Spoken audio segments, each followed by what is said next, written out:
जिन्हां कोले परमेश्वर का नाम नहीं, जो नाम नहीं जपते, जो परमेश्वर नाल टुटे हुए ने, नाम तो जो सखणे ने, उन्हां दा हिरदा इस हाड़ दे महीने वांगू तपदा है। ओ जीव हाड़ दे महीने वांगू तपदे कल्पदे संसार ते तुरदे वेखे जा सकदे ने, जिन्हां कोले परमेश्वर दा नाम नहीं। क्योंकि जिहड़ा तन दा तपना है, तन दी जो तपस है, ਉਹਨੂੰ ਕਾਫੀ ਹੱਦ ਤੱਕ ਮਨੁੱਖ ਨੇ ਉਹਦੇ ਤੋਂ ਬਚਣ ਵਾਸਤੇ ਆਪਣੇ ਕੋਲੇ ਅੱਜ ਸਾਧਨ ਇਜਾਦ ਕਰ ਲਏ ਨੇ। ਇੱਕ ਉਹ ਸਮਾਂ ਸੀ ਜਦੋਂ ਮਨੁੱਖ ਸੰਘਣੇ ਰੁੱਖਾਂ ਦੀ ਛਾਵੇਂ ਬਹਿ ਕੇ ਠੰਡਕ ਪ੍ਰਾਪਤ ਕਰਦਾ ਸੀ। ਫਿਰ ਹੌਲੀ ਹੌਲੀ ਜਿਵੇਂ ਜਿਵੇਂ ਮਨੁੱਖ ਨੇ ਤਰੱਕੀ ਕੀਤੀ, ਬਿਜਲੀ ਵਾਲੇ ਪੱਖੇ ਆਏ, ਪਹਿਲਾਂ ਹੱਥ ਵਾਲੇ ਪੱਖੇ ਸੀ, ਹੁਣ ਅੱਜ ਕੱਲ੍ਹ ਏਸੀ ਆ ਗਏ ਨੇ। ਵੀ ਕਹਿ ਸਕਦੇ ਹਾਂ ਵੀ ਜਿਹੜੀ ਬਾਹਰੀ ਤਪਸ ਹੈ ਉਹਦੇ ਤੋਂ ਬਚਣ ਵਾਸਤੇ ਅੱਜ ਸਾਡੇ ਕੋਲ ਬਹੁਤ ਸਾਧਨ ਨੇ ਤੇ ਕਾਫੀ ਹੱਦ ਤੱਕ ਮਨੁੱਖ ਇਸ ਤਪਸ ਤੋਂ ਬਚਣ ਵਾਸਤੇ ਕਾਮਯਾਬ ਹੋ ਗਿਆ। ਪਰ ਜਿਹੜੀ ਅੰਦਰ ਵਿਕਾਰਾਂ ਦੀ ਤਪਸ ਹੈ, ਜੋ ਅੰਦਰ ਵਿਕਾਰਾਂ ਕਰਕੇ ਹਿਰਦਾ ਤਪ ਰਿਹਾ, ਗੁਰੂ ਸਾਹਿਬ ਆਖਦੇ ਨੇ ਭਾਈ ਉਹ ਤੂੰ ਤਨ ਨੂੰ ਠੰਡਾ ਕਰ ਸਕਦਾ ਹੈ। ਤੇਰਾ ਤਨ ਠੰਡਾ ਹੋਵੇ, ਜ਼ਰੂਰੀ ਨਹੀਂ ਵੀ ਤਨ ਠੰਡਾ ਤੇ ਤੇਰਾ ਹਿਰਦਾ ਵੀ ਠੰਡਾ ਹੋ ਜਾਵੇਗਾ। तन शीतल हो गया तो हिरदा भी शीतल हो जाएगा। गुरु साहब आखते ने भाई नहीं, जे तन नूं ठंडा तू एसी वाले कमरे विच बह के कर सकदा है, उत्थे बह के तेरा तन भावें ठंडा हो जे, पर जो मन अंदर विकारां दी अग्न है भाई वो बुझण वाली नहीं। ये जिहड़ी ठंडक है हिरदे नूं वो नाम जप के प्राप्त होनी है। ਜਦੋਂ ਅਸੀਂ ਗੁਰੂ ਦੀ ਬਾਣੀ ਦਾ ਜਾਪ ਕਰਦੇ ਹਾਂ, ਗੁਰੂ ਦੀ ਬਾਣੀ ਨੇ ਸਾਨੂੰ ਠੰਡ ਵਰਤਾਉਣੀ ਹੈ।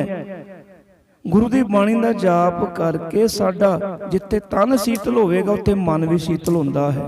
ਬਚਨ ਆਪਾਂ ਪੜ੍ਹਦੇ ਹਾਂ, ਚੰਦਨ ਚੰਦਨਾ ਸਰਦ ਰੁੱਤ ਮੂਲ ਨਾ ਮਿਟਈ ਘਾਮ, ਸੀਤਲ ਥੀਵੈ ਨਾਨਕਾ ਜਪੰਦੜੋ ਹਰਨਾ। ਜਿਵੇਂ ਜਿਵੇਂ ਅਸੀਂ ਪਰਮੇਸ਼ਰ ਦਾ ਨਾਮ ਜਪਾਂਗੇ, ਵਾਹਿਗੁਰੂ ਦੀ ਇਬਾਦਤ ਕਰਾਂਗੇ, परमेश्वर के गुण गावांगे, परमेश्वर ने किरपा करनी है। बाणी की बरकत सदका साडा तन भी शीतल ते मन भी शीतल हो जाएगा। सो ते गल स्पष्ट कर दी है गुरु साहब ने भी ओ मनुखा का हिरदा हाड़ दे महीने वांगू तपदा है। ओ जीव तपदे कल्पदे संसार ते तुरे फिरदे ने, जिन्हां कोले परमेश्वर का नाम नहीं। हर नाहन जिन्हां पास जो परमेश्वर का नाम नहीं जपदे। ਹੁਣ ਸਤਿਗੁਰੂ ਜੀ ਸਾਨੂੰ ਦੇਖੋ ਸੋਝੀ ਬਖਸ਼ੀ ਹੈ ਵੀ ਜੇ ਤੂੰ ਆਪਣੇ ਹਿਰਦੇ ਨੂੰ ਠੰਡਾ ਰੱਖਣਾ ਚਾਹੁੰਦਾ ਹੈ, ਇਸ ਤਪਸ ਤੋਂ ਬਚਣਾ ਚਾਹੁੰਦਾ ਹੈ, ਫਿਰ ਭਾਈ ਪਰਮੇਸ਼ਰ ਦਾ ਨਾਮ ਜਪ, ਕਿਉਂਕਿ ਨਾਮ ਨੇ ਠੰਡ ਵਰਤਾਉਣੀ ਹੈ। ਅੱਗੇ ਕਿਰਪਾ ਕੀਤੀ ਹੈ, ਜਗ ਜੀਵਨ ਪੁਰਖ ਤਿਆਗ ਕੈ ਮਾਨ ਸੰਧੀ ਆਸ। ਜਗ ਜੀਵਨ ਤੋਂ ਭਾਵ ਹੈ ਜਗਤ ਨੂੰ ਜੀਵਨ ਦੇਣ ਵਾਲਾ, ਜਗਤ ਦਾ ਸਹਾਰਾ, संसार नूं पैदा करन वाला, जीवन की देखभाल करन वाला अकाल पुरख वाहिगुरू। हुण इत्थे गल समझण वाली है भी जिहड़ा मनुख है, मनुख पराई आस ते जिउंदा है। बचपन विच मां बाप दा आसरा है, जवानी विच जवानी दे आसरे तुरिया फिरदा, अपने अहंकार विच तुरिया फिरदा है भी मेरे वर्गा तो कोई है ही नहीं, किसी दी परवाह नहीं मनदा। बुढ़ेपे विच फिर अपने बच्चों का आसरा, बच्चों का सहारा। पर गुरु साहब आखदे ने ये जिहड़े सारे सहारे ने ये तुच्छ ने, ये बिनसन वाले ने। केवल तां केवल परमेश्वर दे नाम दा तो सहारा लै, नाम दे आसरे जीवन व्यतीत कर। ये सहारा कदे भाई टुटण वाला नहीं, क्योंकि जिहदी बांह परमेश्वर फड़ लैंदा मुड़ के परमेश्वर बांह नहीं छड्डदा। बाकी जो संसारक तू सहारे, संसारक आसरे ते तू जीवन व्यतीत करदा है, ये भाई किते ना किते सारे अपने सुख करके तेरे नाल जुड़े हुए ने। आपां बचन पढ़दे आ, जगत में झूठी देखी प्रीत, अपने ही सुख स्यों सब लागै, क्या दारा क्या मीत। हुण गुरु साहब ने इत्थे ये गल सानूं समझाउणी कीती है भी केवल तां केवल परमात्मा दा सहारा होना चाहिए, परमात्मा दे आसरे जीवन बसर कर।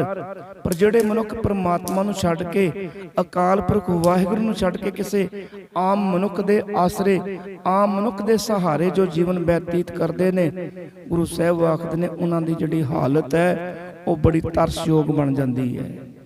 ਉਹ ਜਗਤ ਵਿੱਚ ਖੱਜਲ ਖੁਆਰ ਹੁੰਦੇ ਨੇ ਜਿਨ੍ਹਾਂ ਨੇ ਪਰਮੇਸ਼ਰ ਦਾ ਆਸਰਾ ਛੱਡ ਦਿੱਤਾ ਹੈ। ਹਰ ਵਿਸਰਤ ਸਦਾ ਖੁਆਰੀ, ਤਾਂ ਕੋ ਧੋਖਾ ਕਹਾਂ ਵਿਆਪੈ ਜਾ ਕੋ ਓਟ ਤੁਹਾਰੀ। ਅੱਗੇ ਸਾਨੂੰ ਸਮਝਾਉਣਾ ਕੀਤਾ ਹੈ, ਦੋਇ ਭਾਏ ਵਿਗੂਚੀਐ ਗਲ ਪਈ ਇਸ ਜਮਕੀ ਫਾਸ।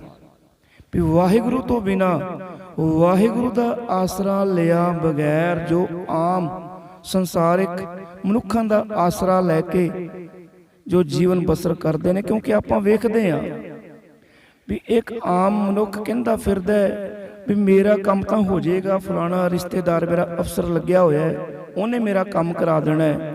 ਪਰ ਗੁਰੂ ਸਾਹਿਬ ਆਖਦੇ ਨੇ, ਭਾਈ ਕੇਵਲ ਤਾਂ ਕੇਵਲ ਤੂੰ ਪਰਮੇਸ਼ਰ ਦਾ ਆਸਰਾ ਲੈ, ਪਰਮੇਸ਼ਰ ਦੇ ਸਹਾਰੇ ਜੀਵਨ ਬਤੀਤ ਕਰ।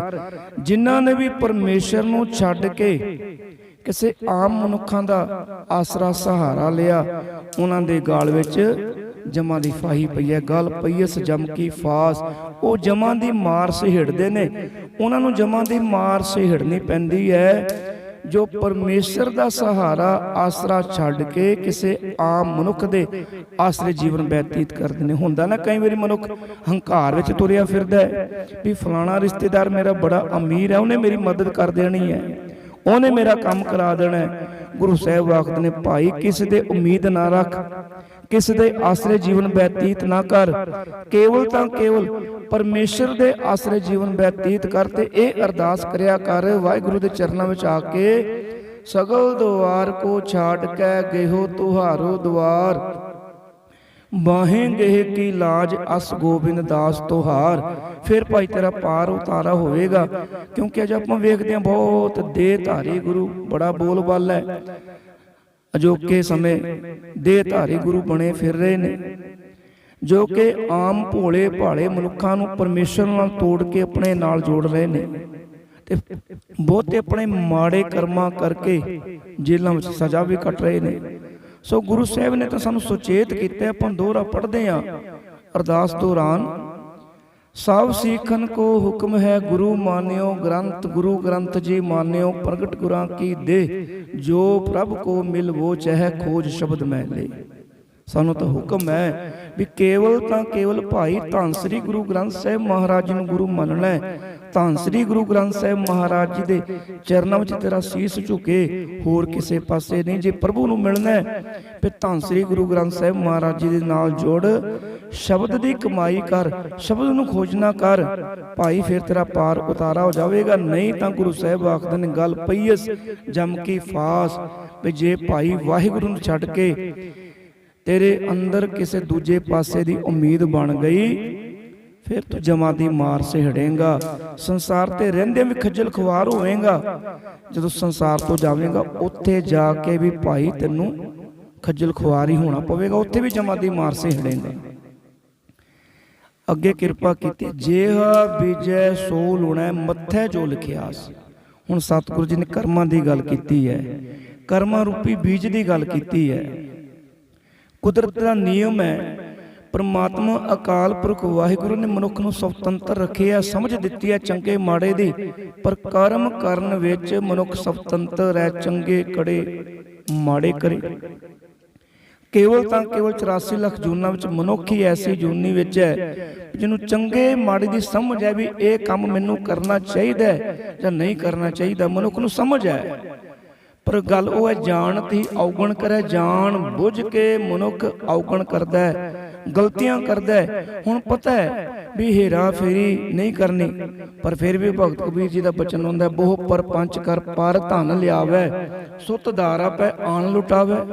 ਪਰਪੰਚ ਆਖਦੇ ਨੇ ਤਰੀਕਿਆਂ ਨੂੰ, ਵੀ ਮਨੁੱਖ ਹੇਰਾ ਫੇਰੀ ਕਰਨ ਵਿੱਚ ਬਹੁਤ ਅਨੇਕਾਂ ਤਰੀਕੇ ਵਰਤਦਾ ਹੈ। ਵੀ ਕਿਸੇ ਵੀ ਤਰੀਕੇ ਨਾਲ ਹੇਰਾ ਫੇਰੀ ਨਾਲ ਧਨ ਆਵੇ ਤੇ ਮੈਂ ਜਾ ਕੇ ਆਪਣੇ ਪਰਿਵਾਰ ਨੂੰ ਲੁਟਾਵਾਂ।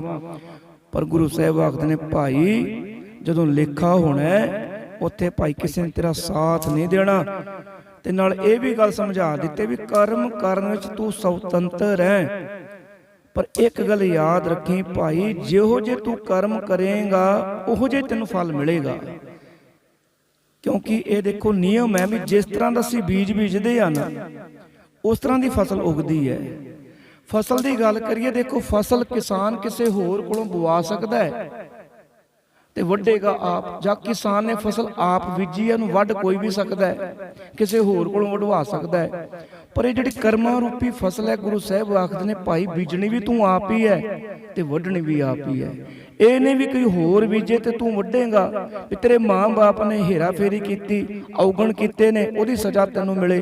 ਗੁਰੂ ਸਾਹਿਬ ਆਖਦੇ ਨੇ ਉਹਦੀ ਸਜ਼ਾ ਉਹਨਾਂ ਨੂੰ ਮਿਲੇਗੀ, ਤੇ ਜਿਹੜੀ ਫਸਲ ਤੂੰ ਬੀਜ ਰਿਹਾ, ਜਿਹੋ ਜਿਹੇ ਕਰਮ ਤੂੰ ਕਰ ਰਿਹਾ ਭਾਈ, ਉਹ ਫਸਲ ਭਾਈ ਤੂੰ ਵੱਢੇਗਾ। ਇੱਕ ਗੱਲ ਯਾਦ ਰੱਖੀ ਗੁਰਸਿੱਖਾ, ਇਹੋ ਜਿਹੇ ਕਰਮ ਨਾ ਕਰੀ, ਇਹੋ ਜਿਹੇ ਬੀਜ ਨਾ ਬੀਜੀ ਮਾੜੇ, ਵੀ ਜਿਹਦਾ ਤੈਨੂੰ ਫਲ ਖਾਣਾ ਔਖਾ ਹੋ ਜਾਏ।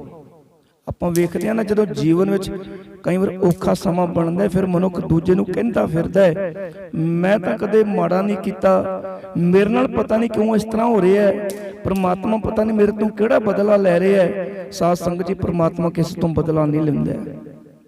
ਪਰਮਾਤਮਾ ਕਿਸੇ ਦਾ ਮਾੜਾ ਨਹੀਂ ਕਰਦਾ, ਕਿਉਂਕਿ ਸਾਰੇ ਆਪਾਂ ਪਰਮਾਤਮਾ ਦੇ ਬੱਚੇ ਹਾਂ। ਸਾਡੇ ਪਿਤਾ ਨਿਆਂਈਆਂ ਬਚਨ ਪੜ੍ਹਦੇ ਹਾਂ, ਏਕ ਪਿਤਾ ਏਕਸ ਕੇ ਹਮ ਬਾਰਕ ਤੂੰ ਮੇਰਾ ਗੁਰਹਾਈ। ਸਾਰੇ ਅਸੀਂ ਪਰਮਾਤਮਾ ਦੇ ਬੱਚੇ ਹਾਂ ਤੇ ਸਾਨੂੰ ਸਾਰਿਆਂ ਨੂੰ ਪਰਮਾਤਮਾ ਪਿਆਰ ਕਰਨ ਵਾਲਾ ਹੈ। ਸੋ ਗੁਰੂ ਸਾਹਿਬ ਨੇ ਸਮਝਾ ਦਿੱਤਾ ਹੈ ਭਾਈ ਚੰਗੇ ਕਰਮ ਕਰ, ਚੰਗੇ ਬੀਜ ਬੀਜ ਤੇ ਤੈਨੂੰ ਚੰਗੇ ਫਲ ਦੀ ਪ੍ਰਾਪਤੀ ਹੋਵੇ। ਵੀ ਮਾੜੇ ਕਰਮ ਨਾ ਕਰ ਵੀ ਫਿਰ ਤੈਨੂੰ ਜਾ ਕੇ ਲੋਕਾਂ ਕੋਲ ਰੋਣਾ ਪਵੇ। ਅੱਗੇ ਕਿਰਪਾ ਕੀਤੀ ਹੈ, ਰੈਣ ਵਿਹਾਣੀ ਪੁਛਤਾਣੀ ਉੱਠ ਚੱਲੀ ਗਈ ਨਿਰਾਸ। ਇਹ ਜਿਹੜਾ ਸਾਨੂੰ ਜੀਵਨ ਮਿਲਿਆ, ਇਹ ਸਮਾਂ ਬੜਾ ਸੀਮਤ ਹੈ। ਇਹ ਜਿਹੜੇ ਜੀਵਨ ਰੂਪੀ ਰਾਤ ਹੈ, ਇਹ ਭਾਈ ਇਹਨੇ ਬਤੀਤ ਹੋ ਜਾਣਾ ਹੈ। ਸਮਾਂ ਤੈਨੂੰ ਬਹੁਤ ਥੋੜਾ ਮਿਲਿਆ, ਨਾਮ ਜਪਣਾ ਕਰ। ਗੁਰੂ ਸਾਹਿਬ ਤਾਂ ਸਾਨੂੰ ਪੁਕਾਰ ਪੁਕਾਰ ਕੇ ਕਹਿੰਦੇ ਨੇ, ਹਰ ਜਸ ਰੇ ਮਨਾ ਗਾਏ ਲੈ, ਜੋ ਸੰਗੀ ਹੈ ਤੇਰੋ ਕਿਉਂ ਅਵਸਰ ਬੀਤਿਓ ਜਾਤ ਹੈ, ਕਹਿਓ ਮਾਨ ਲੈ ਮੇਰੋ। ਵੀ ਜਿਹੜਾ ਸਮਾਂ ਮਿਲਿਆ ਉਹ ਬੀਤਦਾ ਜਾ ਰਿਹਾ। ਮੇਰਾ ਕਹਿਣਾ ਮਨ ਗੁਰਸਿੱਖਾ, ਨਾਮ ਜਪਣਾ ਕਰ, ਕਿਤੇ ਇਹ ਨਾ ਹੋਵੇ ਵੀ ਅੰਤ ਵੇਲੇ ਤੂੰ ਪਛਤਾਵੇਂ। ਇਹ ਹੁੰਦਾ ਮਨੁੱਖ ਸਾਰੀ ਜ਼ਿੰਦਗੀ ਮਨੁੱਖ ਨੂੰ ਸਮਝ ਨਹੀਂ ਹੁੰਦੀ, ਪਾਪ ਕਰਦਾ ਹੈ, ਔਗਣ ਕਰਦਾ ਹੈ, ਉਹਨੂੰ ਆਪਣੇ ਔਗਣ ਨਹੀਂ ਦਿਸਦੇ। ਪਰ ਸਾਧ ਸੰਗਤ ਜਦੋਂ ਅੰਤ ਵੇਲਾ ਹੁੰਦਾ ਹੈ ਨਾ, ਫਿਰ ਜੀਵਨ ਦਾ ਸਾਰਾ ਚਿੱਤਰ ਅੱਖਾਂ ਅੱਗੇ ਚੱਲਦਾ ਵੀ ਜੀਵਨ ਵਿੱਚ ਤੂੰ ਚੰਗਾ ਕਰਮ ਤਾਂ ਕਿਤੇ ਕੀਤਾ ਹੀ ਨਹੀਂ, ਕੋਈ ਚੰਗਾ ਕੰਮ ਤੂੰ ਭਾਈ ਕੀਤਾ ਨਹੀਂ, ਮਾੜੇ ਕਰਮ ਹੀ ਕਰਦਾ ਰਿਹਾ। ਫਿਰ ਮਨੁੱਖ ਉਦੋਂ ਕੇਵਲ ਪਛਤਾਉਂਦਾ ਹੈ, ਪਛਤਾਵਾ ਹੱਥ ਰਹਿ ਜਾਂਦਾ ਹੈ। ਕਿਉਂਕਿ ਜੰਮ ਲੈਣ ਵਾਸਤੇ ਹੁੰਦੇ ਨੇ, ਉਦੋਂ ਸਮਾਂ ਨਹੀਂ ਭਾਈ ਨਾਮ ਜਪਣ ਦਾ। ਇਹ ਜਿਹੜਾ ਸਮਾਂ ਸਾਡੇ ਕੋਲ ਜਿਉਂਦੇ ਜੀ ਹੈ, ਗੁਰੂ ਸਾਹਿਬ ਆਖਦੇ ਨੇ ਭਾਈ ਜਿਉਂਦੇ ਜੀ ਪਰਮੇਸ਼ਰ ਦਾ ਨਾਮ ਜਪ, ਆਪਣ ਹੱਥੀ ਆਪਣਾ ਆਪੇ ਹੀ ਕਾਸ ਸਵਾਰੀ ਹੈ। ਮਰਨ ਤੋਂ ਬਾਅਦ ਬੜੇ ਪਾਠ ਹੋਣੇ ਨੇ, ਬੜੇ ਲੰਗਰ ਲੱਗਣੇ ਨੇ, ਉਹ ਭਾਈ ਵੱਖਰੀ ਗੱਲ। ਤੂੰ ਜਿਉਂਦੇ ਜੀ ਨਾਮ ਜਪ, ਜਿਉਂਦੇ ਜੀ ਮੁਕਤ ਹੋ ਤੇ ਪ੍ਰਮਾਤਮਾ ਦੇ ਚਰਨਾਂ ਵਿੱਚ ਜਾ ਕੇ ਤੈਨੂੰ ਥਾਂ ਮਿਲੇ। ਇਹ ਨਾ ਹੋਵੇ ਵੀ ਅੰਤ ਵੇਲੇ ਤੈਨੂੰ ਪਛਤਾਣਾ ਪਵੇ। ਰੈਣ ਵਿਹਾਣੀ, ਵੀ ਜਦੋਂ ਸਮਾਂ ਬਤੀਤ ਹੋ ਜੇ, ਰੈਣ ਵਿਹਾਣੀ ਪੁਛਤਾਣੀ ਉੱਠ ਚੱਲੀ ਗਈ ਨਿਰਾਸ, ਵੀ ਨਿਰਾਸ਼ ਹੋ ਕੇ ਤੈਨੂੰ ਸੰਸਾਰ ਤੋਂ ਜਾਣਾ ਪਵੇ। ਅੱਗੇ ਕਿਰਪਾ ਕੀਤੀ ਹੈ, ਜਿਨ ਕੋ ਸਾਧੂ ਭੇਟੀਐ ਸੋ ਦਰਗਹਿ ਹੋਈ ਖਲਾਸ। ਵੀ ਜਿਨ੍ਹਾਂ ਨੂੰ ਪੂਰਾ ਗੁਰੂ ਮਿਲ ਪੈਂਦਾ ਹੈ, ਜਿਹੜੇ ਪੂਰੇ ਗੁਰੂ ਦੇ ਲੜ ਲੱਗ ਗਏ ਨੇ, ਗੁਰੂ ਸਾਹਿਬ ਆਖਦੇ ਨੇ ਉਹ ਸੁਰਖਰੂ ਹੋ ਕੇ ਸੰਸਾਰ ਤੋਂ ਰੁਖਸਤ ਹੁੰਦੇ ਨੇ। ਕਿਉਂਕਿ ਗੁਰੂ ਨੇ ਸਾਡਾ ਪਾਰ ਉਤਾਰਾ ਕਰਨਾ ਹੈ। ਗੁਰੂ ਨਾਲ ਜੁੜ ਕੇ ਸਾਨੂੰ ਆਤਮਿਕ ਆਨੰਦ ਦੀ ਪ੍ਰਾਪਤੀ ਹੋਣੀ ਹੈ। ਪੈਸਿਆਂ ਦੇ ਨਾਲ ਆਨੰਦ ਨਹੀਂ ਖਰੀਦਿਆ ਜਾ ਸਕਦਾ। ਆਪਾਂ ਵੇਖਦੇ ਹਾਂ ਬੜੇ ਬੜੇ ਕਰੋੜਾਂ ਅਰਬਾਂ ਪਤੀ ਮਨੁੱਖ ਦੁਖੀ ਵੇਖੇ ਜਾਂਦੇ ਨੇ, ਪਰ ਗੁਰੂ ਸਾਹਿਬ ਆਖਦੇ ਨੇ ਆਤਮਿਕ ਆਨੰਦ ਪੂਰੇ ਗੁਰੂ ਦੇ ਲੜ ਲੱਗਿਆਂ ਤੈਨੂੰ ਮਿਲਣਾ ਹੈ। ਗੁਰੂ ਅਮਰਦਾਸ ਮਹਾਰਾਜ ਜੀ ਦਾ ਬਚਨ ਪੜ੍ਹਦੇ ਹਾਂ, ਆਨੰਦ ਆਨੰਦ ਸਭ ਕੋ ਕਹਿ, ਆਨੰਦ ਗੁਰੂ ਤੇ ਜਾਣਿਆ ਭਾਈ।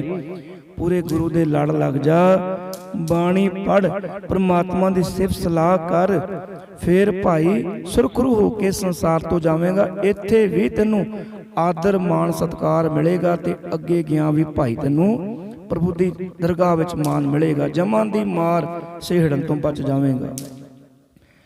ਕਾਰ ਕਿਰਪਾ ਪ੍ਰਭ ਆਪਣੀ, ਤੇਰੇ ਦਰਸ਼ਨ ਹੋਏ ਪਿਆਸ। ਹੁਣ ਗੁਰੂ ਸਾਹਿਬ ਨੇ ਗੁਰੂ ਹੁੰਦਿਆਂ ਹੋਇਆਂ ਵੀ ਸਾਨੂੰ ਸਮਝਾਉਣ ਦੇ ਲਈ ਪਰਮਾਤਮਾ ਦੇ ਚਰਨ ਵਿੱਚ ਅਰਦਾਸ ਬੇਨਤੀ ਕੀਤੀ ਹੈ। ਕਿਉਂਕਿ ਗੁਰੂ ਤੇ ਪਰਮੇਸ਼ਰ ਵਿੱਚ ਕੋਈ ਭੇਦ ਨਹੀਂ, ਗੁਰੂ ਪਰਮੇਸ਼ਰ ਰੂਪ ਹੈ। ਇਹ ਵਾਹਿਗੁਰੂ ਤੁਹਾਡੇ ਚਰਨਾਂ ਵਿੱਚ ਮੇਰੀ ਅਰਦਾਸ ਬੇਨਤੀ ਹੈ, ਆਪਣੀ ਮਿਹਰ ਕਰੋ ਵੀ ਮੇਰੇ ਮਨ ਵਿੱਚ ਦਰਸ਼ਨਾਂ ਦੀ ਤਾਂਘ ਪੈਦਾ ਹੋ ਜਾਏ। ਮੇਰੇ ਮਨ ਅੰਦਰ ਇਹ ਪੁਕਾਰ ਪੈਦਾ ਹੋ ਜੇ, ਮੇਰਾ ਮਨ ਲੋਚੈ ਗੁਰ ਦਰਸ਼ਨ ਤਾਈ, ਬਿਲਪ ਕਰੇ ਚਾਤਰਕ ਕੀ ਨਿਆਈ।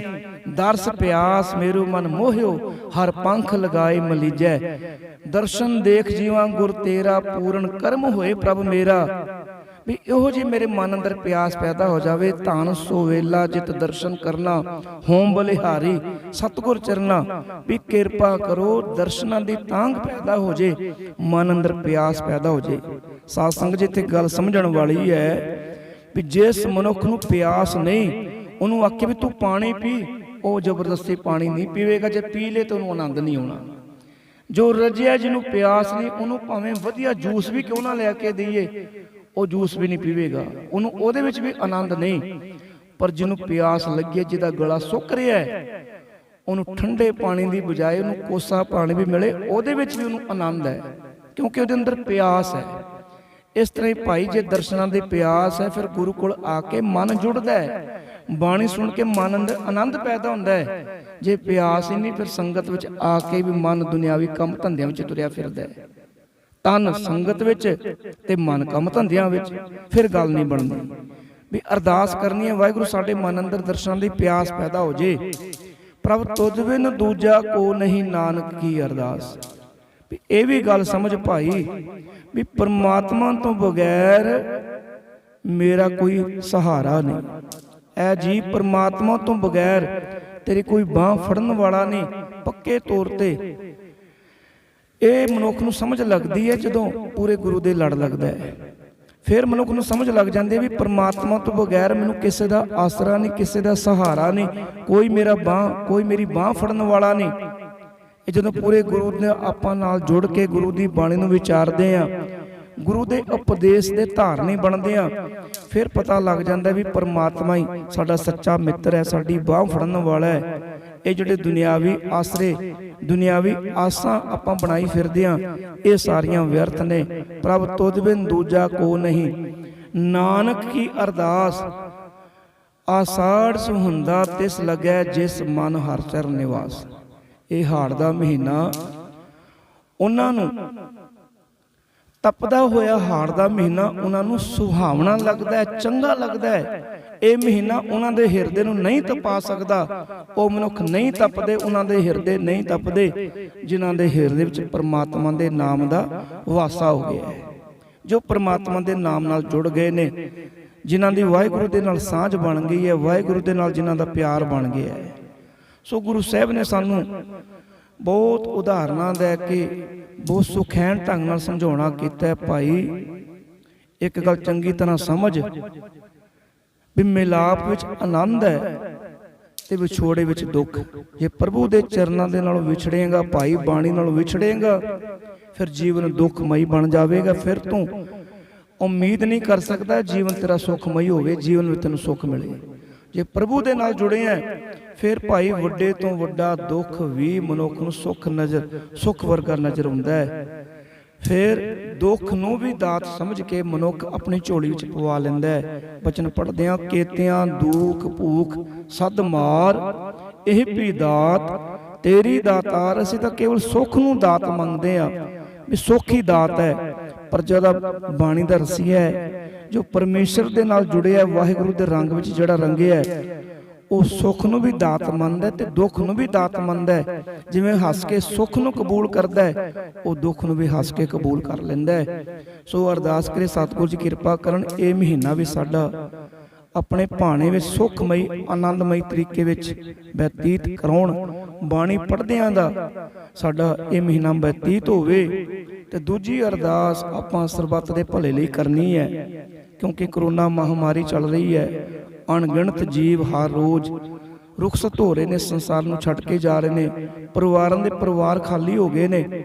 ਤੇ ਵਾਹਿਗੁਰੂ ਦੇ ਚਰਨਾਂ ਵਿੱਚ ਅਰਦਾਸ ਕਰਨੀ ਹੈ ਵੀ ਆਪਣਾ ਮਿਹਰਾਂ ਭਰਿਆ ਹੱਥ ਸਮੁੱਚੇ ਸੰਸਾਰ ਦੇ ਜੀਵਾਂ ਤੇ ਰੱਖੋ, ਸਭ ਨੂੰ ਬਚਾਉਣਾ ਕਰੋ, ਕਿਉਂਕਿ ਤੁਹਾਡਾ ਮਿਹਰਾਂ ਭਰਿਆ ਹੱਥ ਸਿਰ ਤੇ ਹੋਵੇਗਾ। ਬਚਨ ਪੜ੍ਹਦੇ ਆ, ਵਿੱਚ ਪਰ ਕਰਤਾ ਪੁਰਖ ਖਲੋਆ, ਵਾਲ ਨਾ ਵਿੰਗਾ ਹੋ, ਤਾਤੀ ਵਾਓ ਨਾ ਲੱਗਈ, ਪਾਰ ਬ੍ਰਹਮ ਸਰਨਾਈ, ਚੋ ਗਿਰਦ ਹਮਾਰੇ ਰਾਮਕਾਰ। ਦੁੱਖ ਲੱਗਿਆ ਨਾ ਭਾਈ, ਸੋ ਭੁੱਲਾਂ ਚੁੱਕਾਂ ਦੇ ਖੇਮਾ ਬੁਲਾਓ। ਫਤਿਹ। ਵਾਹਿਗੁਰੂ ਜੀ ਕਾ ਖਾਲਸਾ, ਵਾਹਿਗੁਰੂ ਜੀ ਕੀ ਫਤਿਹ।